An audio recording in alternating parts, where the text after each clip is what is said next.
All right, hello everyone. It's now Wednesday, May 14th, 2025. It's 10:49 a.m. and as a result of filming that video yesterday where I kind of held two seemingly opposing paths for research, I've now actually found a way to fuse them together.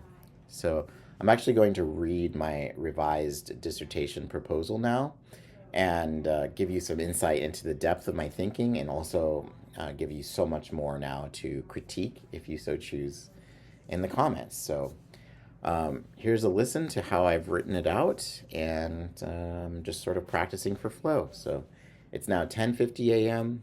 Here we go.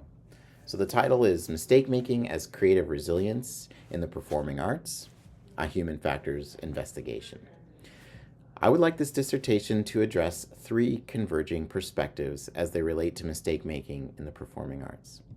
The first two perspectives are intended to establish defining characteristics of mistake making, and the third perspective is to derive intersectionality between both sets of defining characteristics. So the first perspective would be to frame mistake making as happenstance. It can be thought of as accidental or spontaneous. In this framing, the task becomes to analyze and interpret the exact moment a mistake occurs during performance, to uncover and understand the perceptual and experiential impact on the performer and audience as a result of mistake making.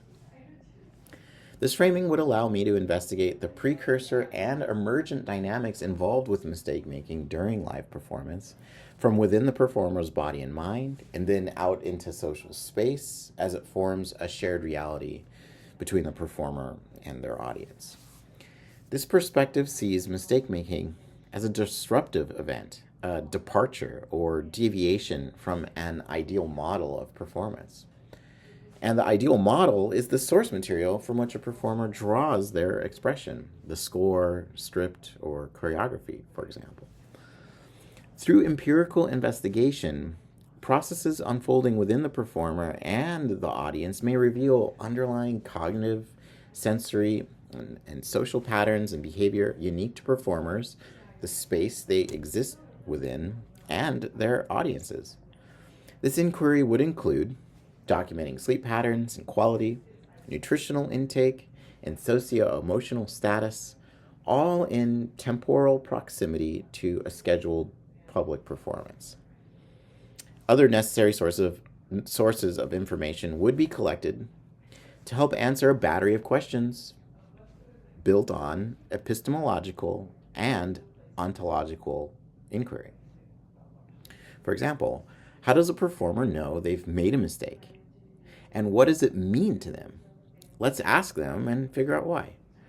It also allows us to ask the audience if they became aware of a mistake and to inquire into meaningfulness of the performance from their experience. Broadly, this perspective will take a look at what happens before mistake making occurred during a live performance, as well as what happens during a mistake making event. It also explores how the performer may come to know what happened, and what happens is in reference to the effect the mistake has on the performer, their audience, and the affective value of their performance as a whole within the constructed reality. The second perspective would examine mistake making as a skillful act. In other words, to examine mistake making from the standpoint of purpose, intention, and preparation. To explore mistake making as a deliberate practice tool of performance practice, or even a performance strategy. Through this perspective, it may be possible to develop a methodological or pedagogical framework to help performers rehearse with mistake making in mind, as a way to enhance their resilience, flexibility, and inform their expressivity and performativity. This perspective could investigate deterministic and probabilistic recovery strategies, simulations of mistake inducement to test the efficacy of those recovery methods, and how to improve contemporary performance practice strategies from a practical teacher-student standpoint.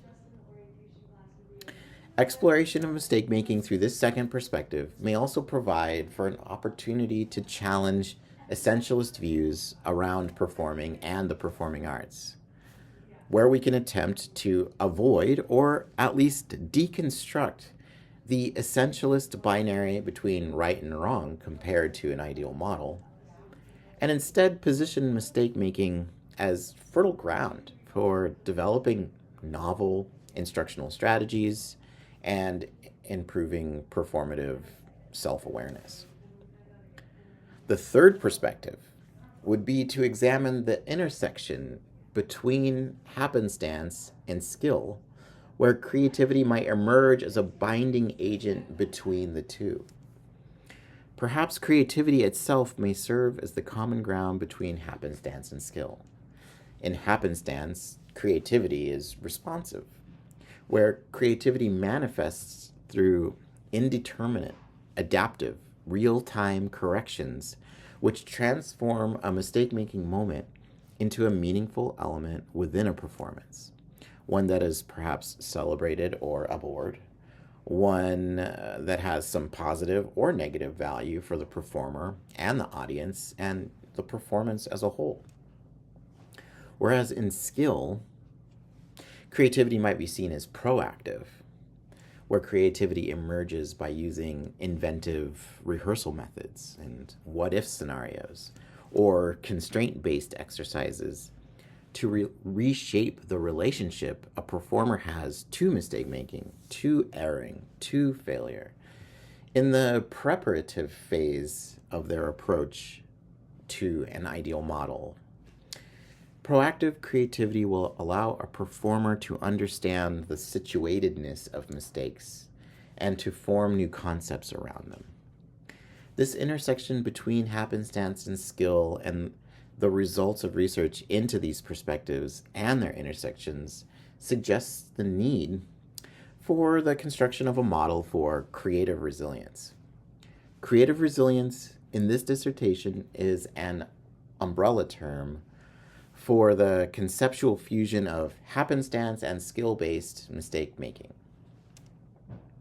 Creative resilience, as a result of mistake-making, both as happenstance and skill, would become the foundation of a new approach to contemporary performance practice pedagogy and domain content knowledge, freed from limited and finite classical essentialist perspectives.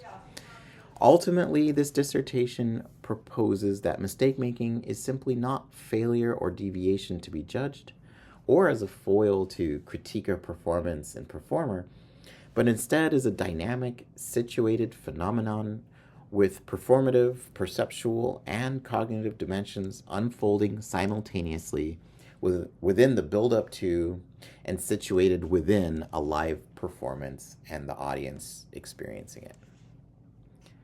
Okay, so that's it, and it's now 10:57 a.m., so pretty solid. Let me know what you think. I'm still sort of digesting what I wrote, but it makes sense to me, but that's me. Does it make sense to you? What are your thoughts? I'd love to hear from you. Okay, that's it for now.